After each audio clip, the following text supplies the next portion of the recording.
এইটা নদী পথে যাচ্ছে, এখন আমরা কি করব? সরকার নেই, কেউ নাই, করার কেউ নাই এখন। আপনাদের সরকার কোনো ভরসা আমাদের সরকারের প্রতি কোনো ভরসা নেই। কেন? আমরা যে দল করি সে দলই আমাদের পদত্যাগ করে বসে রয়েছে। আমরা এখন কোথায় যাব? আমরা আছি ওই পালি মাথা ঠান্ডা করে। আপনাদের ইনশাল্লাহ আশা তো করি আওয়ামী লীগ আবার আসবে। বিশেষ আসবে না, আসবে কারা?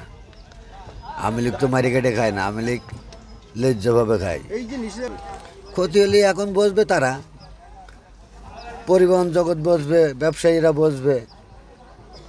এখন আপনারা কি খুশি? আমরা এতে খুশি না, আমরা এতে খুব জর্জরিত আছি। ইউনিশ সরকার তো ভারতের সঙ্গে তো এরকম ইউনুস সরকার দুর্ব্যবহার করছে, ইউনুস সরকার দেশেরও ক্ষতি করছে।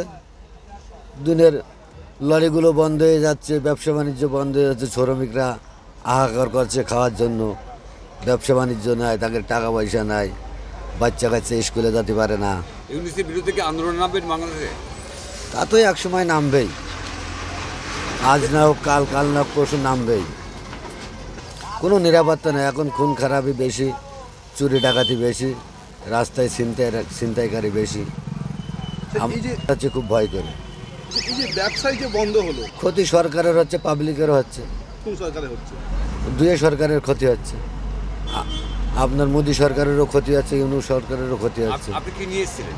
আমি নিয়েছিলাম কাপড়, কাটা তো কাপড়, পুরোটাই নিষিদ্ধ হয়ে গেছে। কাটা কাপড় নিয়েছিলাম।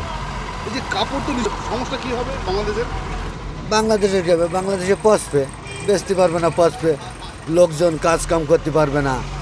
এই যে কাপড়গুলো কাজ করে, কিছু লোক তো সংসার চলে তাদের মানে ওর করে। বাংলাদেশের মানুষ সুস্থ নেই, বাংলাদেশের মানুষ সুস্থ নাই, সরকার চেঞ্জ হবে। সরকার চেঞ্জ হবে। আচ্ছা এই যে ফল এর ফলে ক্ষতি কি হবে?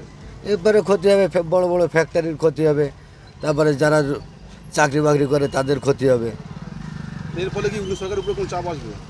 অবশ্যই আসবে। যখন আপনারা লোকজন কাজ কাম করতে পারবে না, খাওয়া দাওয়া হবে না, বাজার হবে না, ছেলেপেলে স্কুলে যেতে পারবে না, তখন তো চাপ হবেই কার উপরে? সরকারের পরে। এখন যে সরকার আছে। আপনার নাম? আমার নাম শাহিন, আপনার কোথা থেকে এসেছেন? আমি আছি ঢাকার থেকে।